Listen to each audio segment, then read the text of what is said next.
gammanneerra gammachuu jaalalaa kan dhaqqabe honga kan hin qabne daangaa guyyaa irraa eeggachaa turre gammachuuf jaalalaan guyyaa ibsaa hadiisaa jaalallee rasuulaa hadiisni habiibii kan nu ibse fuulaa kan nurraa tarsaase dukkana jaahilaa yaa namni onneen kee bitamte rasuulaa fajriin dhugaa bahe gammadisiif tola utubaa diiniitu nu keessa dhaabbate biqilee daraaree fireesaa baafate hayyee waa milkaa'e kan fireesaa nyaate way bareeduma isaa kan baalan buufanne akka hundee timiraa yoo firiisaa nyaatte kan si baasu dharraa asheetaan kuufamu dhagahimee gurraan koottuu fayyadami seeni keessa mooraa meekurii miidhagaa hadiisa khayral waraa barattee milkoofta akka guyyaa irraa yaa ummata keenya.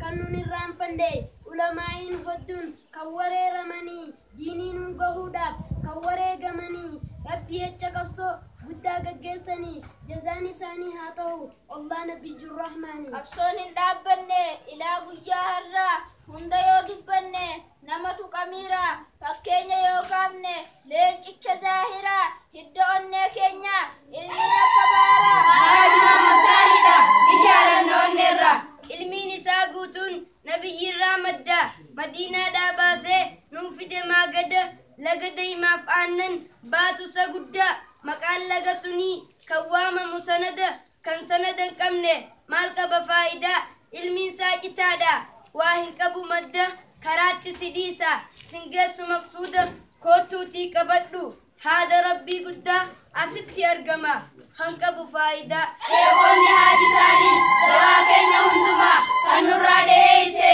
dukkana wallaalummaa jazaan keessan habiibii yoom himamee yoom dhuma jaalalli kan keessanii dhamaasee hunda ulamaa gammachuun keenya yoom dhuma isinii walga'uun ni dhuma dhukkuba wallaalummaa beekumsaan nu wallaana yaa leenca Itoophiyaa wallaahi si jaalanna argaan fuula keessanii nurraa ibsa dukkana umrii keessan nuuf haa dheeressu tokkicha keessan qabna. Yaa goota nu wallaane nu qopheesse ibaadaaf hadiraa isaanii keessa ilmii hundaatu madda kan darasaaf gabaree barsiisu adda addaan kan isaan wal nu gahe faaruun kan rabbii guddaa. Haaji Muhammad Saaliidha leenca hin qabne sodaa. Yaa gooticha beekumsaan addunyaadhaaf dhaabbatu hancufa kee barakaan maraataan kan fayyitu ilaalcha keen dandeessu warri diiniidhaaf hattu kan shari'aa islaamaa ala baatee dhaabbattu rabbiin uume hundumaa siif kenne kennaa guutuu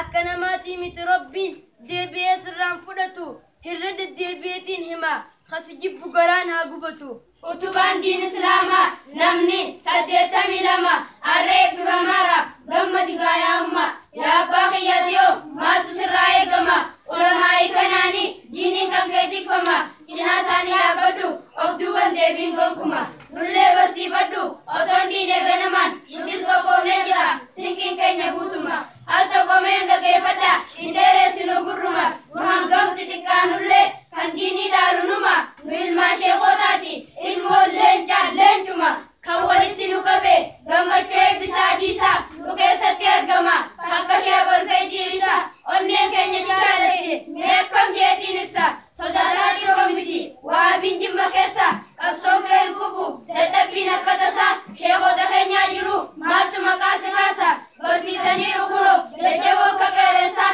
kakka waabii afaan buunaan maaltu qabee harkaa baasa ijaazaa sheekaa qabanii kan jaaru dhibba rasaasa gammanneerraa gammadi yaa sheebal feejiirisa yaa habiiballah. Ati nu wajjin jirta yoomuu sinirraanfanne hadiisa kan kee daa'imaa harka mirgaan qabanne yoomuu dhandhamu jirra fuuldura sheekaa dhufne yaa jamaala madiinaa hin tawassula seenne ulamaan